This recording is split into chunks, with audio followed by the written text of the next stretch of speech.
दोस्तों नमस्कार, मैं हूं अक्षय और आप देख रहे हैं नेशनल संवाद। हमारे इस सोशल मीडिया प्लेटफॉर्म पर आप सभी का स्वागत है। देश नरेंद्र मोदी की सरकार को एक बार फिर से घुटनों के बल झुकना पड़ा। दरअसल में जब देश की सदन में 150 से अधिक विपक्ष के सांसद निलंबित थे, उस दौरान देश के गृह मंत्री Amit Shah hit and run कानून लाए और उस कानून को पास करा लिया गया और उसको लागू करने की तैयारी भी हो गई। लेकिन देश के ड्राइवरों ने, जो देश की रीढ़ होते हैं, उन्होंने नरेंद्र मोदी सरकार को और अमित शाह नरेंद्र मोदी की जो जोड़ी है तानाशाही सरकार को, उनको घुटनों के बल झुकने पर मजबूर कर दिया।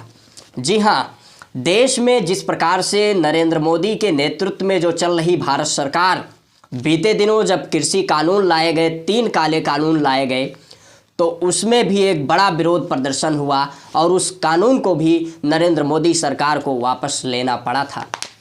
लेकिन नरेंद्र मोदी सरकार को, अमित शाह को ये लगता था कि ये हिट एंड रन कानून बनाकर और इसको लागू कर दिया जाएगा, हम अपनी तानाशाही थोप देंगे।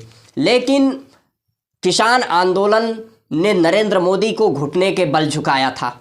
2 अप्रैल याद होगा, जब सुप्रीम कोर्ट से SC/ST एक्ट खत्म हुआ था, तब भी देश में भारत बंद का आह्वान हुआ था और उस समय भी नरेंद्र मोदी इस तानाशाही सरकार को झुकना पड़ा था घुटनों के बल। और जब 200 पॉइंट रोस्टर लागू किया, 13 पॉइंट रोस्टर लागू किया गया था सुप्रीम कोर्ट से, तब भी देश में भारत बंद का 5 मार्च को आह्वान हुआ था और पूरे देशवासियों ने भारत बंद करके ये दिखाया था और इस तानाशाही सरकार को घुटनों के बल झुकना पड़ा था और 200 पॉइंट रोस्टर फिर से लागू करना पड़ा था। ठीक उसी प्रकार 3 काले कानून भारतीय जनता पार्टी बनाई और उस काले कानून के खिलाफ विरोध हुआ। एक अलग विषय है कि वो विरोध लंबे समय तक चला। काफ़ी समय बाद 3 काले कानून को भारत सरकार ने वापस लिया।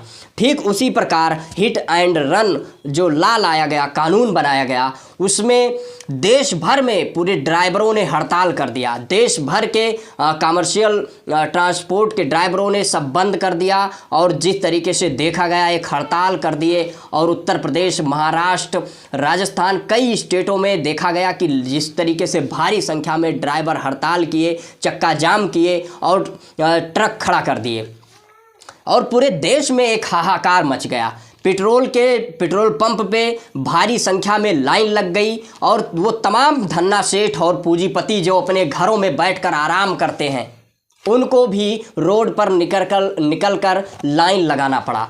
जिस प्रकार नरेंद्र मोदी ने नोटबंदी करके और पूरे देश को लाइन में खड़ा कर दिया था, ठीक वही स्थिति बन गई कि ड्राइवरों के हड़ताल से उन तमाम पूंजीपतियों और धन्ना सेठों को भी पेट्रोल पंप पर लाइन में लगना पड़ा।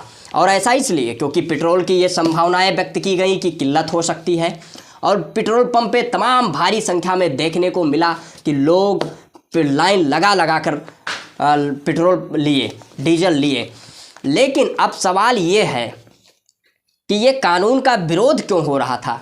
दरअसल में इस कानून में ये जो भारतीय न्याय संहिता की धारा 106(2) को संशोधित करके ये कानून बनाया गया था, जिसमें यदि कोई ड्राइवर किसी गाड़ी को टक्कर मार देता है या किसी अन्य व्यक्ति को नुकसान पहुंचाता है और वो भाग जाता है, तो उसको 10 साल की सज़ा होगी और 7 लाख तक का जुर्माना हो सकता है।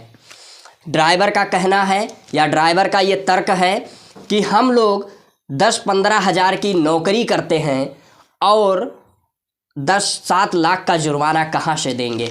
और उनका ये कहना है कि यदि किसी कोई ड्राइवर जानबूझ के एक्सीडेंट करना नहीं चाहता है, यदि एक्सीडेंट होता है, किसी गाड़ी को टक्कर मारता है, यदि उस घायल व्यक्ति को वो अस्पताल पहुंचाया नहीं और पुलिस को सूचित नहीं किया, तो उसको जो 10 साल की सज़ा होने का प्राविधान है या 7 लाख तक की जुर्माने का जो प्राविधान है, ड्राइवर का तर्क है कि यदि हम उस व्यक्ति को अस्पताल पहुंचाते हैं, यदि हम पुलिस को सूचना देते हैं, तो वहां जो भीड़ होगी वो हमारे साथ क्या करेगी। और कई बार देखने को मिला है, इतना पीटा गया ड्राइवरों को, इतना उत्पीड़न किया गया कि उनकी मृत्यु तक हो गई। उनका ये तर्क है कि यदि भीड़ के सामने मैं रुकता हूं तो हमें मारा पीटा जाएगा और हमारी ही जान जोखिम में पड़ जाएगी।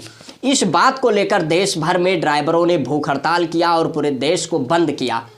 देश में भूख हड़ताल किया और नरेंद्र मोदी सरकार को दिखा दिया, अपनी ताकत दिखा दिया। और अंततः नरेंद्र मोदी सरकार को, अमित शाह को लगा था कि जिस तरीके से हम नोटबंदी में लाइन में खड़ा कर दिए थे, फिर से लाइन में खड़ा कर देंगे। लेकिन उन धन्ना सेठों और पूंजीपतियों को नहीं पता था, या पूंजीपतियों के हित में चल रही सरकार को नहीं पता था कि देश की रीढ़ की हड्डी रीढ़ होते हैं ड्राइवर्स।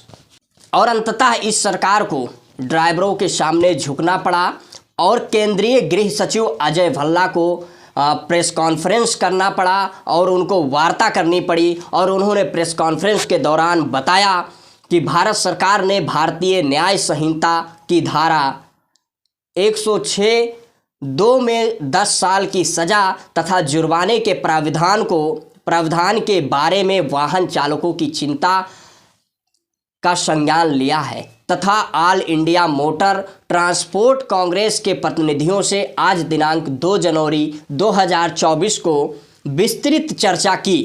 सरकार यह बताना चाहती है कि ये नए कानून एवं प्रावधान अभी लागू नहीं हुए हैं।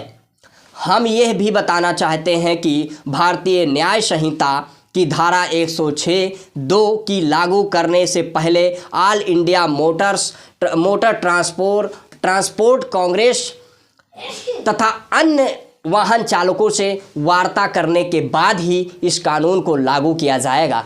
वहीं पर राहुल गांधी ने भी ट्वीट कर इस विषय पर चिंता व्यक्त की। उन्होंने कहा, विपक्ष के लगभग 150 सांसदों को निलंबित करके, तानाशाही करके इस कानून को लाया गया। वहीं पर समाजवादी पार्टी के राष्ट्रीय अध्यक्ष एवं पूर्व मुख्यमंत्री अखिलेश यादव भी ट्वीट कर और सड़कों पर उतरकर ड्राइवरों का समर्थन करते हुए नजर आए और इस सरकार को झुकाने का काम किया।